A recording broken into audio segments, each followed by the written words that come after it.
Bom dia.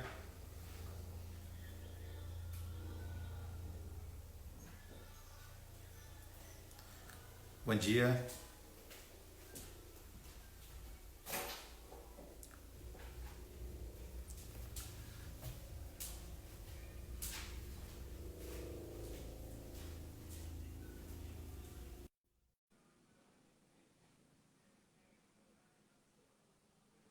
Bom dia, vocês estão me ouvindo bem?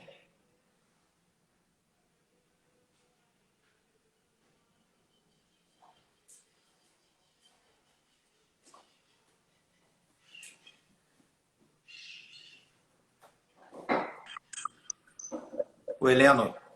Olá, tudo bem? Tudo ótimo com você? Tudo bem. Obrigado Consegue me aí. ouvir bem? Sim, sim, estou vendo bem. Estou ouvindo bem. Que bom. O pessoal entrando, já temos 35 pessoas agora. Coque, Márcio Ávila, Rafael Lírio, Kawai, Ana Suezima, Raul Nagem, Beatriz Burguia, Micaela Dutra, minha querida parceira aqui nas lives sempre, Júlia Prado, Prada, Alexandre Pereira, Larissa Guimarães, Luísa Goulart, ontem gente entrando aqui, Felipe Renault, Ernesto Troll, Felipe Renault, meu irmão querido, meu Ernesto Troll também meu irmão querido, meu sócio, Guilherme Chambarelli, Breno Bender, Jaime Pego Siqueira, te mandou um abraço aqui, professor Heleno, Gustavo da Gama, grande especialista do tema que a gente vai discutir hoje, professor da UERJ, Gama, Maise, Paulo Lubanco, Carol Margulier, Amoutinho, Suzane Reis, Karina Ratti, João Gasparino, Rômulo Augusto Soares, Aline Beden Melo, Vivi Novaes, Manuel. Está chegando a quase 50 pessoas. Então, eu vou começar já, porque a gente tem Ricardo Almeida também, Alexia C. Luiz. Está com bastante gente querida aqui para nos assistir, professor Heleno. Bom, em primeiro lugar, Que queria ótimo, amigo. agradecer muito você ter aceito o nosso convite. O professor Heleno é das maiores sumidades em direito tributário, hoje em dia, não só do Brasil, mas do mundo. E aí esse reconhecimento veio, inclusive, o professor Heleno foi vice-presidente da IFA, da International Fiscal Association, que é a maior associação de direito tributário do mundo. O professor Heleno é um grande amigo, então eu não gosto de ficar elogiando amigo, né? Porque parece que elogio só porque é amigo, né? Mas eu tenho que falar, né? É horrível, mas eu tenho que falar, professor titular da USP, foi livre docente pela USP também, mestre, doutor, é vice-presidente da BDF, enfim, já ganhou todos os maiores prêmios da advocacia como Ah, parecerista, com obrigado. uma atuação muito grande no Supremo Tribunal Federal e dando aula na USP. Entrou agora o Paulo Aires Barreto também, colega, que é professor da USP também, colega do professor Heleno. Então, eu tenho que falar esse currículo inteiro, que é fruto muito do estudo e da competência do professor Heleno, que tornaram ele uma grande referência dentro do direito tributário. Então, primeiro, eu queria agradecer muito você ter aceito o nosso convite para bater esse papo hoje sobre esse tema de federalismo fiscal, sobre a DPF 198 e dentro da sistemática de precedentes tributários, que é a grande linha de estudo do PJT. Obrigado, Heleno. Obrigado. Prazer estar aqui, e especialmente com amigos queridos também na audiência, né? Como você mencionou alguns nomes, né? Agora entrou também a Adilson Pires, nosso querido amigo, Paulo Aires. Então, prazer enorme estar aqui com vocês. Bom, que ótimo. Bom, a gente dividiu aqui esse nosso bate-papo sobre a DPF 198 em quatro grandes tópicos. No primeiro deles, o professor Heleno vai nos situar dentro dessa regra da Lei Complementar 24 de 75, essa regra antiga de unanimidade que foi criada para as deliberações do CONFAS no que diz respeito aos benefícios fiscais que são dados pelos estados. No segundo momento, a gente vai falar das consequências nefastas, algumas delas, que foram criadas pela essa regra de unanimidade e pelo descumprimento sistemático dos estados em conceder benefícios fiscais sem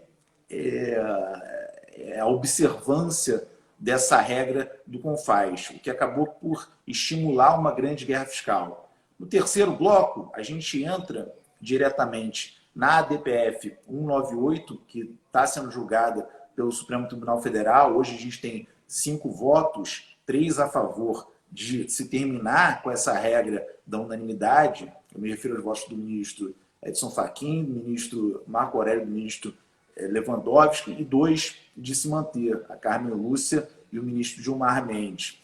E ele está com um pedido de vista do ministro Alexandre de Moraes. Então, ele deve voltar à pauta em breve. Ele entrou no plenário virtual do Supremo Tribunal Federal na semana passada e deve voltar em seguida com o voto já do ministro Alexandre de Moraes. E no quarto bloco, a gente vai tentar entender o que a gente pode esperar um pouco do futuro nesse pós-julgamento do Supremo Tribunal Federal. Então, indo direto ao nosso ponto, como é que isso aconteceu? Como é que foi criada essa regra de imunidade no período pré-Constituição de 88, ou seja, no período ditatorial no qual vivia o país, professor Heleno? Então, a Lei Complementar 2475 tem que ser entendida realmente no seu contexto, não é? Quando os estados viam a necessidade de uma uniformização, né, da forma de concessão de incentivos e etc., então, eram tempos de governadores biônicos, né? Não havia ali eleições, e o CONFAS surge justamente dentro desse contexto, né? Onde havia ali um encontro, uma reunião dos secretários de Fazenda, e esses secretários, obviamente, acompanhavam as deliberações do Ministério da Fazenda, né? Então, o ministro da Fazenda, à época o ministro Neto, um ministro super poderoso, né? Comandava e distribuía os incentivos fiscais conforme os planos, os grandes planos de desenvolvimento e também que foram concebidos na época do regime militar, né? Então, isso tinha uma lógica que estava amparada, digamos, exatamente nesses planos de desenvolvimento regional, etc. E também sob esse enfoque, digamos, de uma prevalência dos interesses do ministro da Fazenda. Muito bem. Vem a Lei Complementar 2475, mantém organiza, melhor dizendo, esses padrões, né? E incorpora-se ao direito brasileiro por força justamente daquilo que dispõe na Constituição de 1988, o artigo 150, parágrafo 6º, quando trata das isenções e diz, sem prejuízo do disposto no artigo 155, parágrafo 2º, inciso 12, e este trata exclusivamente numa menção de atribuir à lei complementar o papel de regular a forma como, mediante deliberação dos Estados e do Distrito Federal, isenções, incentivos e benefícios serão concedidos e revogados. Não fala mais nada. Esse é o texto constitucional. Mas, obviamente, aqui está, sem dúvida nenhuma, o cerne de toda essa problemática que nós estamos vivendo desde então, né? Para alguns, esse texto teria sido suficiente para recepcionar a Lei Complementar 2475. E a tal ponto, de quando nós fomos votar a Lei Candir, por acordo de lideranças, a parte que tratava da revogação da Lei Complementar 2475, infelizmente, foi excluída, né? Então, ficou a Lei Complementar 87, de 1996, tratando do ICMS, mas sem essa parte, né, concernente a questões de como os incentivos fiscais seriam concedidos. Muito bem. Esse ponto, eu acho que é extremamente importante para a nossa compreensão de algumas decisões recentes do Supremo Tribunal Federal, inclusive uma que afirma algo que eu escrevi no artigo ainda na década de 90, que estes convênios seriam meramente, eles não teriam assim um papel inovador no sistema, ele teria apenas um papel de simplesmente declarar ali um entendimento, mas que não valeriam nada sem a recepção por parte do âmbito interno das Assembleias Legislativas, né? Então, o convênio teria uma mera função autorizativa mas que a existência, a efetiva existência do benefício fiscal só seria possível após a decisão, não é, por parte da Casa Legislativa. Então, a lógica que nós temos hoje no Supremo Tribunal Federal vai justamente ao encontro daquilo que o ministro Fachin, no voto mais recente aí dessa DPF 198, declarou, mas ao de reconhecer que, no plano constitucional, sinceramente, não há como você manter o regime da Lei Complementar 2475 por algumas razões. A primeira, a do seu artigo 8º, né, que diz que a inobservância do disposto na lei acarreta a nulidade do ato e ineficácia do crédito fiscal e também a exigibilidade do imposto não pago ou devolvido e a ineficácia da lei ou ato que conceda a remissão do débito correspondente, né? Então, esse efeito cumulativo justamente alinhado com o artigo 2º, que diz que os convênios serão celebrados pelos estados em reunião do CONFAS e que a concessão dependerá sempre de decisão unânime dos estados, né, que sua revogação total ou parcial depende da aprovação de 4/5, né, isso mostra um desequilíbrio dentro do federalismo. Tem um artigo dessa semana passada do professor Fernando Facuri Scaff, excelente, eu recomendo a leitura, né? E numa passagem até com um certo tom de tentar enfatizar, né, de forma graciosa como Jocoso. a situação peculiar, né? O que tem a ver o incentivo das castanhas do Pará, né, no estado do Pará, com algum interesse do estado do Rio Grande do Sul. Mas se o estado do Rio Grande do Sul, por alguma razão, não quiser que Pará dê incentivo à castanha do Pará, simplesmente vota contra. Né? Então, isso não É muito bom esse artigo, ele também. O Fernando Scaff, aliás, que é citado nesse julgamento da DPF 198, tanto no voto da ministra Carmen Lúcia, que é a favor de se manter a regra da unanimidade, quanto no voto do ministro Edson Fachin, que é contrário à regra da unanimidade. Ou seja, uma grande referência mesmo. E às vezes a gente pega textos que a gente escreve, são utilizados, às vezes, para ambos os lados, né? É sempre difícil o autor ter controle de... E eu queria também te parabenizar no voto do ministro Edson Fachin, que é um voto muito bom, aliás, ele te cita também, né? Então, a gente está conversando aqui hoje, a gente está tendo o privilégio de conversar com alguém que está influenciando a jurisprudência do Supremo Tribunal Federal. Aliás, esse voto do ministro Edson Fachin, ele vale muito a pena ler. Vou falar para os telespectadores de parte introdutória, Fábio. Eu diria que, então, o problema da guerra fiscal, ela, de algum modo, ela depende muito dessa decisão do Supremo Tribunal Federal, nessa DPF, porque você vai lembrar que nós tivemos a proposta de súmula vinculante número 69, pelo ministro Gilmar Mendes, e que eu, pessoalmente, não gostava da sua redação exatamente por essa mácula. Ou seja, diz o ministro, né, que qualquer isenção, incentivo, redução de alíquota, não é, ou de base de cálculo, etc., dispensa de pagamento, outro benefício, enfim, relativo ao CMS, concedido sem prévia aprovação em convênio celebrado no âmbito do CONFAS, é inconstitucional. Então, o que essa súmula fazia, essa proposta? Ela sufragava, né, afirmava, portanto, de forma indireta, a constitucionalidade da regra da unanimidade. E isso, né, de forma direta, ao dizer que seria inconstitucional aquele benefício concedido sem a observância da 2475, essa proposta de súmula ela teria esse efeito, não é, como resultado objetivo, qual seja o de manter, né, essa constitucionalidade. Por isso, o ministro Gilmar Mendes não teria como votar de modo diverso, como fez, né, acompanhando a ministra Carmen Lúcia. Né, mas antes, vamos tentar ir até um pouco antes da DPF 98. Qual foi a consequência? Os estados respeitaram essa regra de unanimidade? Os estados só concediam benefícios fiscais seguindo esse regramento da norma do CONFAS? ou a gente viveu um sistema que existia na letra da lei, só que não era respeitado? Então, toda guerra fiscal tem origem nisso, né?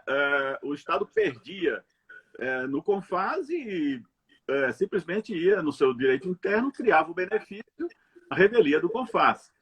O que mostra claramente a falibilidade desse modelo, né? Eu lamento e tenho dito, eu recebi ontem, estive aqui numa conversa com membros da Comissão de Reforma Tributária, né, por Zoom, e eu dizia a eles que nós perdemos várias oportunidades. Uma delas, na época do presidente do Senado, Renan Calheiros, foi criada uma comissão, não sei se você vai lembrar dessa comissão, Fábio, ela foi pouco divulgada, mas era presidida por Nelson Jobim, fazia parte o ministro Barroso, outros, Paulo de Barros Carvalho, Ives Ganda da Silva Martins, enfim, era uma equipe, era um grupo excelente que se propôs exatamente a uma tentativa de oferecer, né, propostas de reforma do ICMS. Infelizmente, o resultado desse trabalho não foi adiante, porque ali tinha algumas considerações que eu acho que são extremamente oportunas para esse caso. Por exemplo, extinguia-se, né, esse modelo atual e era sugerido uma forma muito semelhante àquilo que se viu na Europa, de você congelar os incentivos existentes e partir para um desmantelamento deles segundo princípios. Quais seriam estes? Estabelecer um prazo de vigência desses incentivos e um controle da finalidade. Então, você criava mecanismos para fazer o controle e o acompanhamento desses incentivos. Eu acho que isso, sim, seria um bom caminho, né, para a evolução de um novo papel do CONFAS. Eu simplesmente acho que essa decisão do Supremo Tribunal Federal extingue o CONFAS. Se elas confirmar o fim da unanimidade, né, o CONFAS hoje ele opera à margem da autorização constitucional, porque a Constituição reserva a lei complementar dispor sobre base de cálculo, dispor sobre substituição tributária, dispor sobre uma série de matérias que, infelizmente, o CONFAS vem tratando em protocolos, em convênios, né, de forma deliberada. E, portanto, suprimindo competências que estão do Senado ou mesmo do próprio Congresso Nacional em matéria reservada à lei complementar. Basta lembrar aquela do convênio 52, né, que a ministra Carmen Lúcia reconheceu a inconstitucionalidade de pelo menos uns 8 artigos. Né? Isso tirando por menos. Né? Deveria ter sido muito mais, porque esses eram os de maior gravidade que a ministra encontrou. Por mim, o convênio era integralmente constitucional. Mas... Agora, entrando mais no cerne dessa nossa discussão relacionado a DPF 198, é certo que essa regra da unanimidade, para mim, eu não tenho a menor dúvida, e eu acho que os nossos telespectadores de casa também não têm essa dúvida, que a unanimidade é ruim. Tá? O poder de veto de qualquer um dos estados, ele é ruim. Só que essa regra não existe dúvida que ela existiu na Lei Complementar 2475. E o Congresso Nacional já teve algumas oportunidades, você estudou aí um dado histórico, na época da elaboração da Lei Candir, tem um outro dado agora também na Lei Complementar 160, ela não conseguiu ser modificada pelo Congresso Nacional, muito embora o Congresso Nacional tenha tido, por pelo menos 2 vezes, uma chance clara, na Lei Candir e na Lei Complementar 160. Será que, e aí já entrando no assunto da DPF, esse não seria um assunto para o Congresso Nacional regular, em vez do Supremo Tribunal Federal se meter? Existe espaço para o Supremo Tribunal Federal, em nome de um princípio democrático, de um princípio da federação, do princípio do federalismo, ele modificar essa regra da Lei Complementar 2475 por entender que ele é contrário à Constituição, ou deveria o Congresso regulamentar essa matéria? Veja só, não existe na Constituição nenhum órgão que decida por unanimidade numa democracia. Não é? Quer dizer, no Estado Democrático de Direito, você exigir a unanimidade, não é um excesso contra todos os princípios que regem uma lógica sempre de prevalência do direito conforme a vontade da maioria. Essa é a lógica democrática, não é? E acho que, nesse sentido, Fábio, a Lei Complementar 160 de 2017 deu um instrumento muito interessante, um cálculo muito interessante, né? Você vai lembrar que o artigo 2º trazia ali um convênio para disciplinar a guerra fiscal e tratava, basicamente, era assim, 2/3 das unidades federadas ou 1/3 das unidades federadas integrantes de cada uma das regiões do país. Era um bom modelo, não é? Porque assim você estabelece uma apuração, vamos dizer assim, de uma maioria qualificada, não uma maioria simples, uma maioria qualificada, não é? Que deliberava sobre aceitar ou não aquele convênio, né? Eu lamento que tenha sido transitório, não é? Que só tenha sido aplicável aos casos da guerra fiscal pretérita. Se nós tivéssemos, eu acho que o Congresso, portanto, a partir da Lei Complementar 170, já tem uma baliza. Quer dizer, isso já foi aprovado pelo Congresso Nacional. Eu não vejo por que agora, diante dessa votação do Supremo, o Congresso, que será, né, porque eu gostei muito da decisão de mérito do ministro Edson Fachin, quando ele remete justamente para o Congresso Nacional legislar, dar um efeito para o futuro, porque concordo que seria, né, de gravíssima insegurança jurídica levar um assunto desse para alcançar relações jurídicas já constituídas no tempo, mas que o Congresso, então, estabeleça qual é o parâmetro de votação, né? E eu concordo que a Lei Complementar 160, neste artigo 2º, acertou, né? Ou seja, já temos um precedente.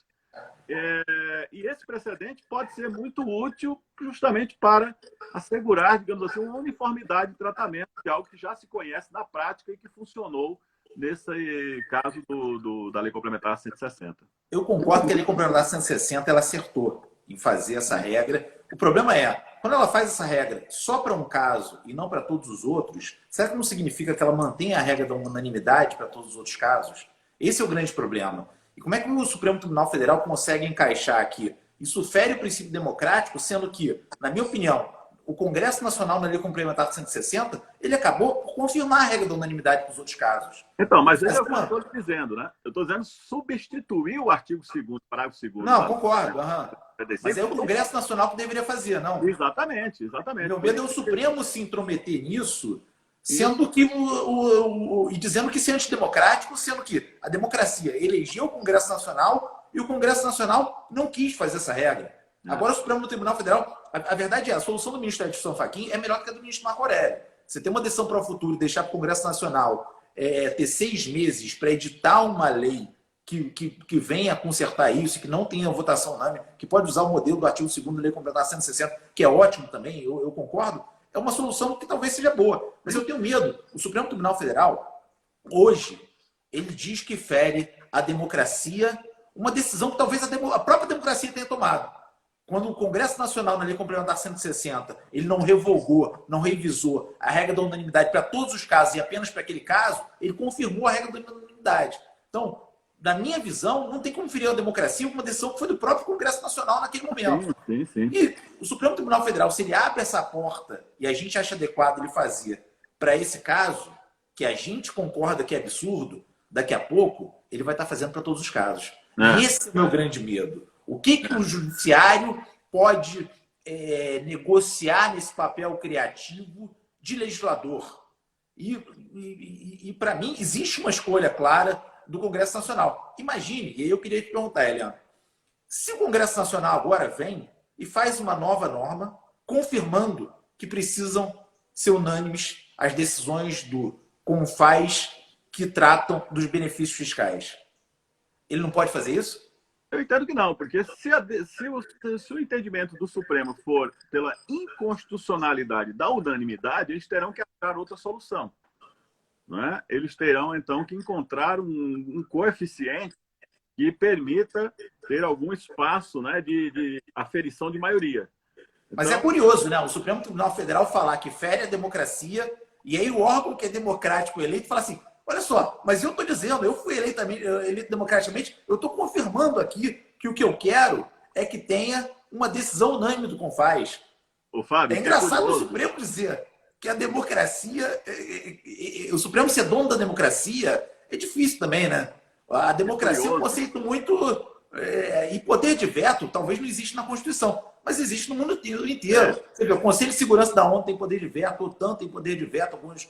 Às vezes existe poder de veto mesmo. Eu acho a solução da unanimidade, do poder de veto, terrível, terrível. E na prática ela se confirmou que era terrível, ela criou uma guerra fiscal. O que eu tenho medo é o Supremo tentar resolver isso. Vou tomar a frase da Ana aqui, está aqui na nossa tela, né, que a unanimidade entre 27 estados é uma utopia. Mas só, o que é curioso é que após a Constituição de 88, nós estejamos passados, portanto, 32 anos, nós estejamos, este ano, discutindo dois temas sobre tomada de decisão. Né? A decisão unânime aqui do CONFAS para conceder benefícios fiscais e a semelhança, né, guardada as devidas proporções, obviamente, o voto de qualidade do CARF. Né? Verdade. E não são discussões sobre a reforma do sistema, não são discussões, portanto, que induzem um melhor ambiente de negócio, mas são decisões sobre como decidir. Quer dizer, é uma demonstração de como nós realmente estamos com um sistema perverso, antiquado, que precisa ser reformado de modo urgente, né? Porque as consequências dessa decisão, a exemplo daquela outra recente do Fachin, do Supremo Tribunal Federal, né? Passados mais de 50 anos, ter que deliberar se o convênio é autorizativo ou não. Quer dizer, se as assembleias legislativas devem introduzir no ordenamento dos estados ou não o convênio votado no âmbito do CONFAS. Então, eu acho que essa DPF tem que ser acompanhada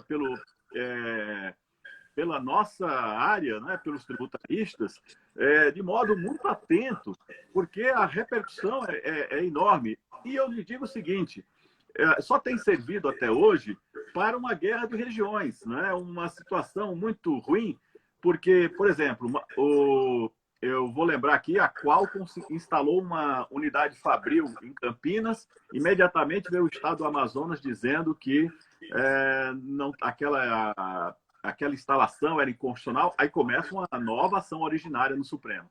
Né? Veio uma outra empresa para uma determinada região, o estado de São Paulo imediatamente entrou com uma ação no Supremo contra aquele incentivo. Depois da lei, já depois de todas essas acomodações que foram feitas no sistema. É por isso que a proposta de súmula vinculante do ministro Gilmar Mendes, que ia na linha das decisões do Supremo, ou seja, de entender que eram inconstitucionais aquelas decisões tomadas não conforme a Lei Complementar 2475, não atacava, não atingia, né, o coração do problema. O coração do problema está aqui, em decidir por unanimidade.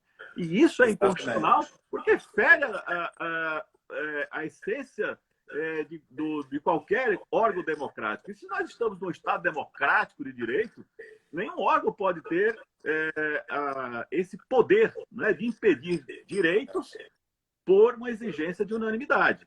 Indo nessa questão, esse segundo argumento, que é mais ligado ao federalismo do que ao princípio democrático em si, muito embora os dois estejam no artigo 1º da Constituição Federal, esse eu acho um argumento muito melhor até. Eu conversava com o professor da UERJ, meu grande amigo, Gustavo da Gama, que, na minha opinião, é o papa do federalismo fiscal que a gente tem hoje no Brasil. Escreve demais sobre isso, fez uma escola tratando do federalismo fiscal dentro da UERJ, e tem 2 artigos que são excelentes sobre o tema. A gente está chegando a 80 telespectadores, eu vi que ele está aí também, vou mandar um abraço para ele.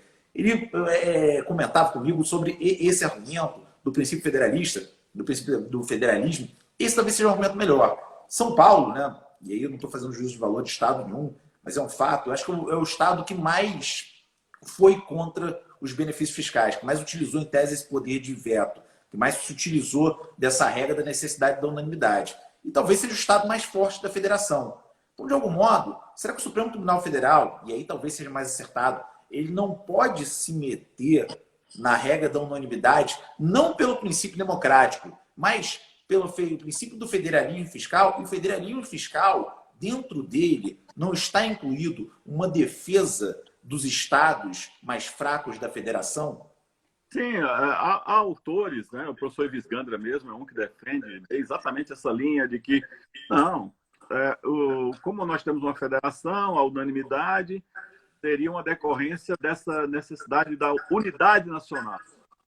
Acontece que a unidade nacional aqui, o que diz lá a Constituição, né? Cabe à lei complementar dispor sobre como os incentivos, como será feita a deliberação, né, sobre os incentivos fiscais. Então, se fosse para estabelecer uma regra de unanimidade, de uniformidade, essa lei complementar sequer precisaria existir. Bastaria que a lei que ela dissesse que as deliberações teriam que ser unânimes. Em que sentido eu estou colocando isso? Né? É bem importante regular a forma como, mediante deliberação dos estados, isenções e incentivos serão concedidos ou revogados, implica que estes deliberem. Agora, deliberar por unanimidade, certamente seria uma forma que contrastaria com um princípio democrático de maioria. Esse é o sentido. Não é? Ou seja, deliberar pressupõe motivação, né? Conhecimento de mérito, motivação e uma decisão. Agora, como essa forma será feita? Uma deliberação como unanimidade, ela impõe, digamos assim, imediatamente uma norma de bloqueio a uma essência de federalismo de maioria. Então, os estados e o Distrito Federal chegam a uma deliberação sobre como conceder a isenção. Isso é uma coisa. E é nesse sentido que eu quero destacar que a unanimidade ela fere a Constituição, porque, é claro, pelo princípio de federalismo, o que nós não poderíamos aceitar seria a exclusão de algum estado da deliberação. Então, ele não pode ser excluído, afastado, ou que alguém delibere sem ele participar, né, da decisão. Esse é o sentido, né? Porque aí sim, todos são chamados. E eu acho que essa matéria, a lei complementar, deveria atribuir ao Senado da República. Eu acho que isso deveria ser um órgão vinculado ou uma comissão específica do Senado que apreciasse incentivos fiscais e deliberasse internamente. Cabe ao Congresso Nacional, ao Senado da República, dispor sobre alíquotas interestaduais. Não é isso?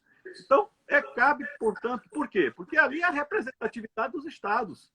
Né? Então, eu acho que o CONFAS está mal localizado. Ele não poderia estar dentro do Ministério da Economia. Ele tem que estar na representatividade dos estados. Deveria estar, portanto, subordinado ao Senado da República, acompanhando aquela competência, né, sobre deliberações de alíquotas. Porque muitas vezes tem reduções de alíquotas, tem operações interestaduais, etc. Então, ali eu acho que teríamos um espaço muito mais adequado e coerente para o CONFAS. É nesse sentido que eu acho que a DPF, e lamentavelmente, nós estamos transferindo para o Supremo o poder de fazer a reforma tributária do país. Porque essa é a questão. Não é a decisão do fundo do ICMS na exportação, né? Que saiu recentemente aquele acordo. Se convênio é autorizativo ou não. Se o convênio pode ser votado ou não por unanimidade. Então, nós transferimos reforma tributária do Congresso para o Supremo. E isso é o ruim desse momento político que nós estamos vivendo. Porque dá uma sensação que o Supremo está se metendo em tudo. Mas o Supremo reage por provocação. Foi o Distrito Federal que foi lá e ingressou com a DPF. Né? Foi o Estado do Amazonas que entrou com uma ação originária contra São Paulo. E por aí vai. Quer dizer, nós não podemos... Qual é a sua impressão do Supremo estar fazendo isso num momento de plenário virtual, em que ele está julgando... O Supremo colocou para julgamento casos tributários, sei lá, em 3 meses, mais do que ele colocou em 10 anos. Casos de repercussão geral, de ADI, de ADPF. Como é que é julgar casos que estão há tanto tempo aguardando uma decisão e casos tão relevantes? Me lembro de você falando agora. Pode ser que acabe com o CONFAS, eu concordo. A depender da nova legislação que se faça, pode ser que acabe como faz mesmo.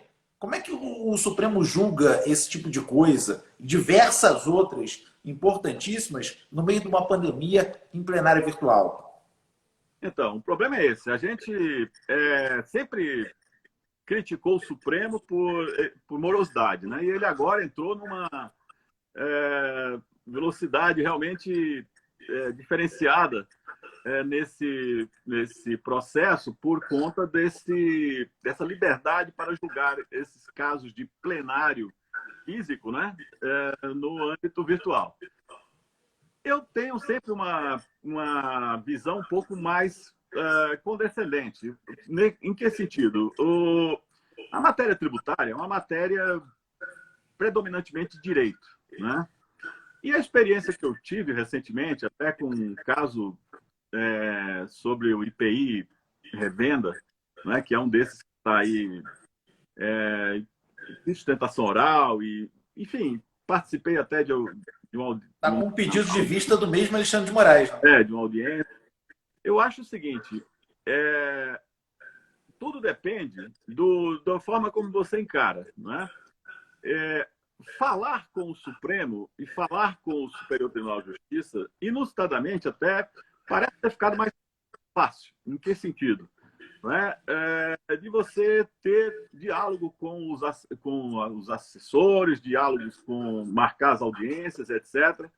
Tem havido aí uma dinâmica diferenciada. Ao mesmo tempo, grande parte dessas decisões elas já estão bem acomodadas aí numa lógica, digamos assim, de linhas de pensamento de alguns ministros, né? Então, eu acho que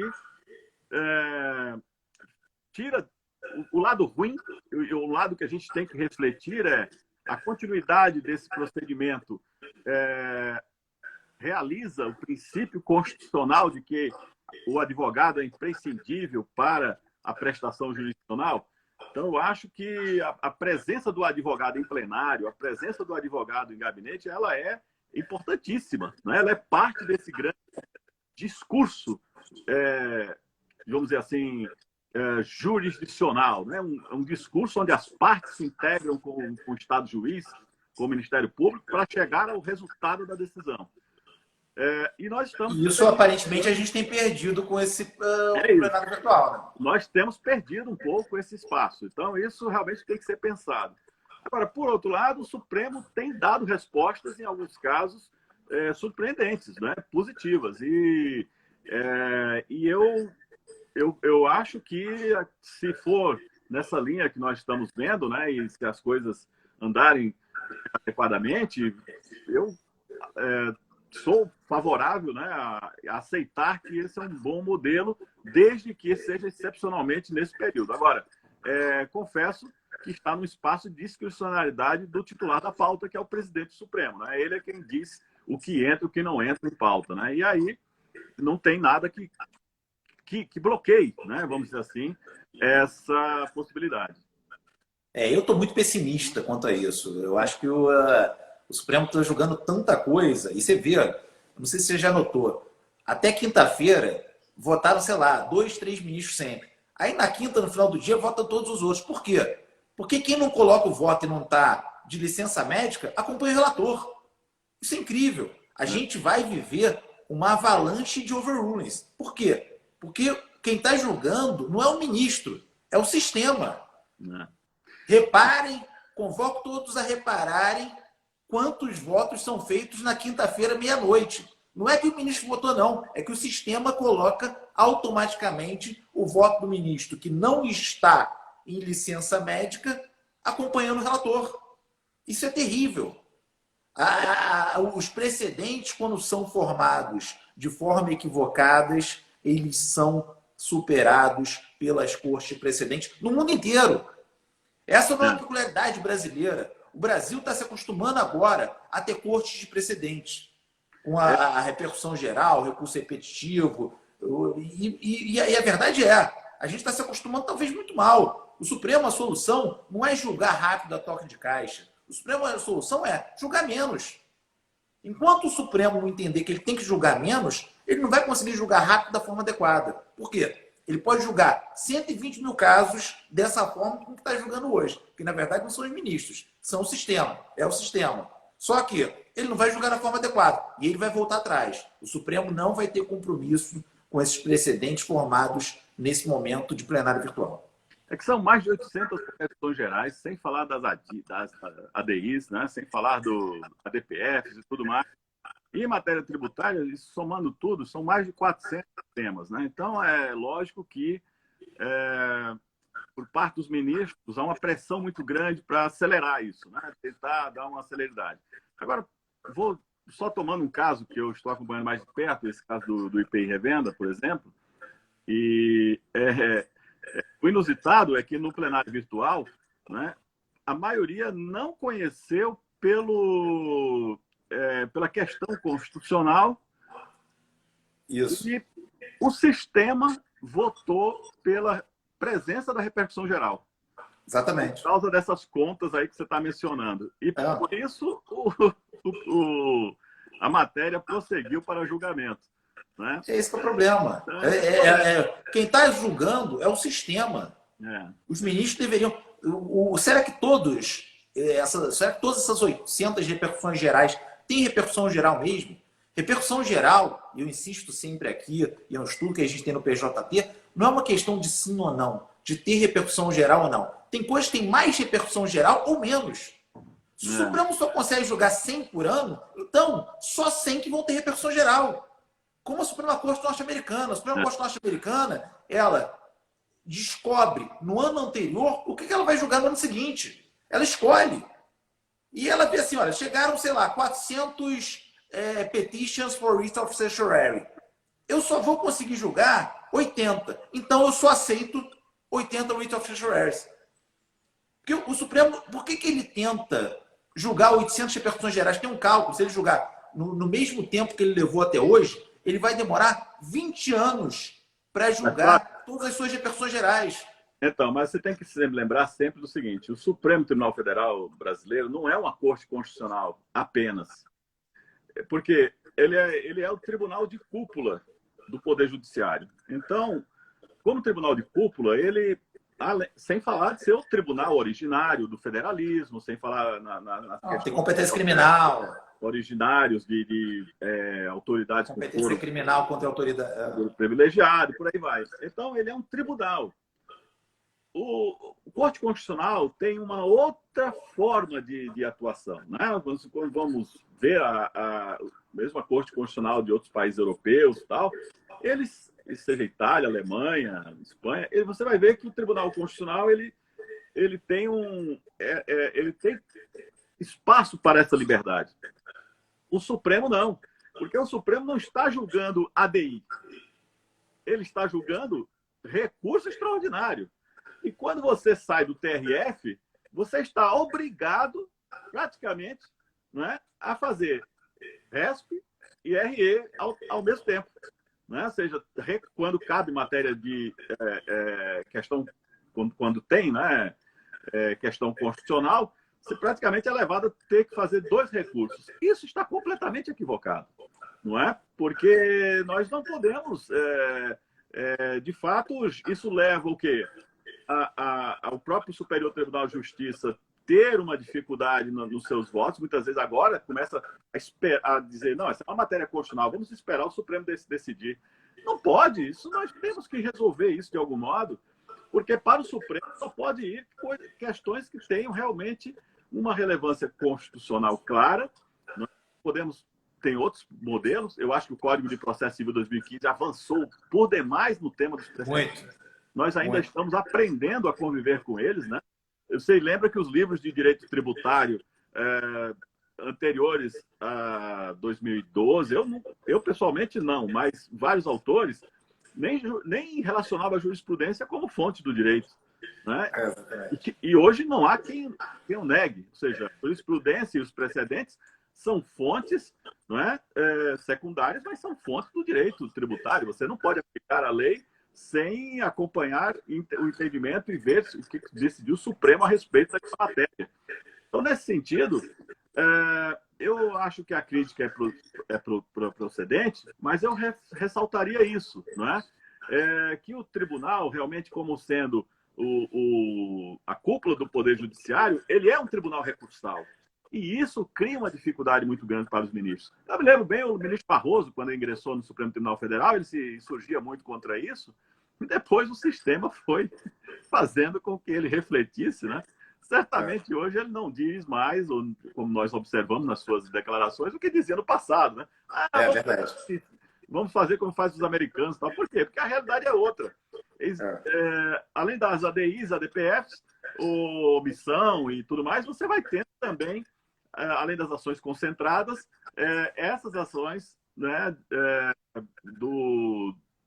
originárias do contencioso e que você não controla, porque elas chegarão ao Supremo Tribunal Federal. Eu acho perfeito seu comentário. Eu acho que tinha muita coisa que tinha que sair da competência do Supremo Tribunal Federal. E ele, de fato, não é uma corte unicamente constitucional. Essa bivalência do Supremo de ser uma corte constitucional e também julgar essas coisas prejudica muito o trabalho dele. Mas a verdade hoje a gente tem para recurso extraordinário uma sistemática de repercussão geral.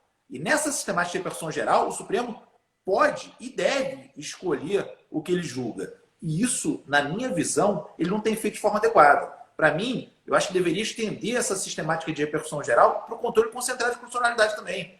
A DI, a DPF, a DC tinha que ter como requisito de admissibilidade a repercussão geral. Por mim, tirava metade dessas competências que o Supremo tem. Tem um monte de gente aqui, o Fábio Calcini, o Matias Hermino, falando de tirar a competência criminal de foro privilegiado do Supremo Tribunal Federal. Eu concordo. Eu acho que o Supremo tem que se tornar cada vez mais uma corte apenas constitucional. Mas ele não pode se esquecer que ele é uma corte constitucional também. Não é porque ele julga essas outras coisas que ele vai esquecer da função dele, e talvez seja a função precípua, de pacificação social e formação de precedentes.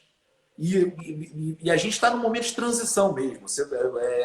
Eu acho que é perfeito o que você disse. E cabe à academia, cabe a nós, também estimularmos de algum modo o Supremo a se posicionar como uma corte de precedente. O Código de Processo Civil, o novo, ele já ajudou muito nisso. E eu acho que cabe a gente também. Então, a gente já está caminhando um pouco para o final aqui. Tem uma pergunta do Ricardo Almeida, não sei como é que eu ponho na tela. Foi para a tela, não? Não vi. Eu não consegui. O Ricardo, então a pergunta vai ficar para a próxima.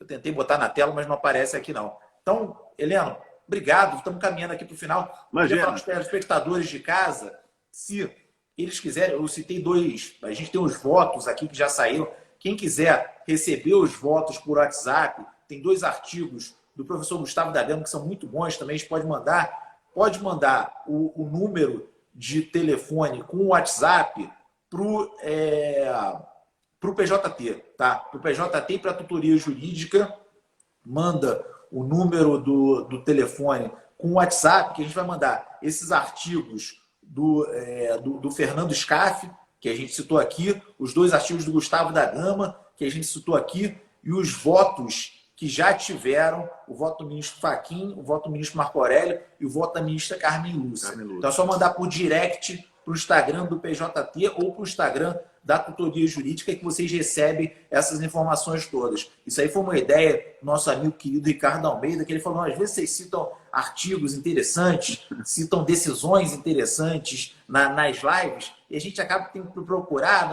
acaba que a pessoa esquece de falar onde foi que foi publicado e tal, e é bom, a gente vai mandar então para o pessoal. Muito obrigado, Heleno, você é um craque. Suas palavras finais aí. Olha, eu acho que nós temos um papel extremamente relevante. A advocacia brasileira é muito qualificada, a doutrina brasileira é muito qualificada e o momento é desafiador. Temos que assumir nosso papel, não é? Eu acho que esses encontros, né? Nós temos 170, temos há pouco 80 pessoas aqui, já em 74 ainda, mas temos um grupo de muita qualificação jurídica dialogando. Então, momentos como esse são preciosos. Temos que aproveitar mais e caminhar no sentido de ter uma atuação propositiva. Não ficar apenas nas discussões, mas como começarmos a avançar com isso.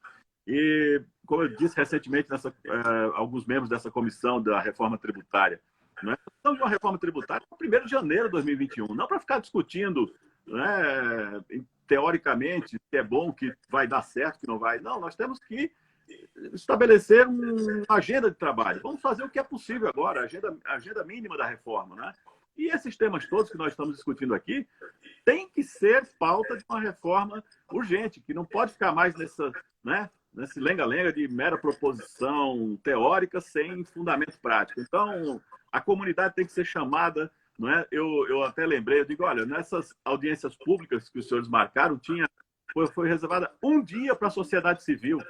O senhor imagina a quantidade de grandes estudiosos de direito tributário na comunidade brasileira que poderiam gerar excelentes contribuições para a comissão. E a comissão reserva um dia para ouvir a sociedade. Não pode, né? Tem que ser aberto, tem que ser plural, democrático.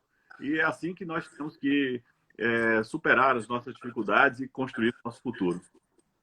Bom, novamente, obrigado. Amanhã a gente tem nesses mesmos canais aqui da Tutoria Jurídica uma live imperdível com a nossa querida Micaela Dutra e com o João Gronier. O João Gronier é um procurador da Fazenda, ele está chefiando uma área lá em Brasília que é muito ligada a essa questão da transação. Então, eles vão falar dessa nova transação extraordinária que tem aí e está imperdível. Enfim, agradecer o pessoal de casa, Rita Augusta, Ernesto Trou, Helena, Ana Soezima, Ricardo Almeida, Mariana Balassi, Micaela Dutra, Adriana Maria Moreira, tributário atual Aline Krieger, Stephanie Barros, Juliana Sobral, Gustavo da Gama, Jéssica Kelly, Raul Nage, André Abraão, Inácio Augusto. Prazer ter estado com vocês aqui. Agradecer novamente o Heleno, que além de um gênio do direito tributário, você viu como é uma pessoa querida, pessoa amável, pessoa agradável falando, e que mostra que o direito tributário ele pode ser feito de uma forma gostosa, de uma forma simples, ele não precisa daquela pompa toda. Então, parabéns pela sua genialidade e pela forma